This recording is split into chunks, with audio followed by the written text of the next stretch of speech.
Treatment of the upper thoracic with the patient standing in front of the doctor being in the back of the patient. I'm going to be just behind the patient first. I'm going to bring the patient's hand just over her head, and I'm going to ask her to gently bend her head forward.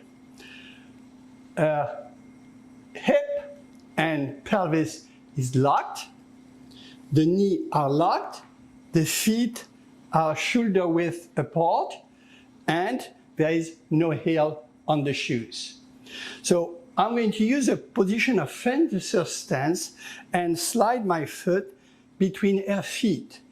Both hands is going to go wrap around, hold her tight, and gently maintain her head bent forward.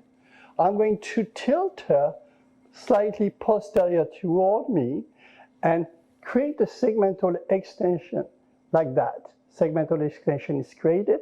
Take the slack out and pull directly, relax your head, beautiful, and pull directly up to give the thrust using my feet.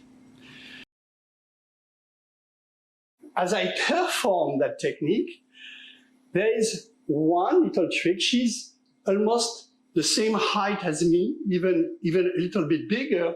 So basically my amplitude for distraction is reduced. So I need to have the slack out of the shoulder taken off. And for that, I'm going to use a little tool, which is I'm going to ask her to gently contract, bring her elbows together, just go ahead, bring them together. Not too hard, just gentle, a little less. And I want you to bend your head, that's it. Okay, contract a little bit more your elbow, teeny bit, beautiful.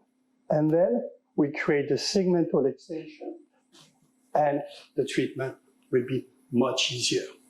So turn around, please. Look, the shoulder have a tendency to raise. So as soon as I internally and passively rotate the shoulder or bring them like here at the level of the neck, the elevation is harder.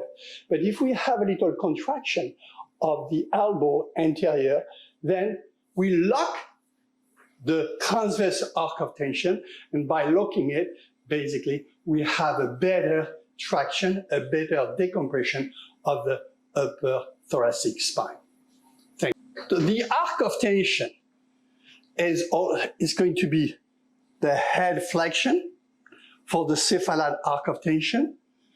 The hand, which are going to be slightly contracted at the level of the elbow brought together. So that's going to be my transverse arc of traction. And the caudal arc of tension is going to be created by the lumbar lordosis. So I have had a facilitation with a light contraction, elbows together, done actively by the patient. The head flexion is going to increase my cephalad arc of tension.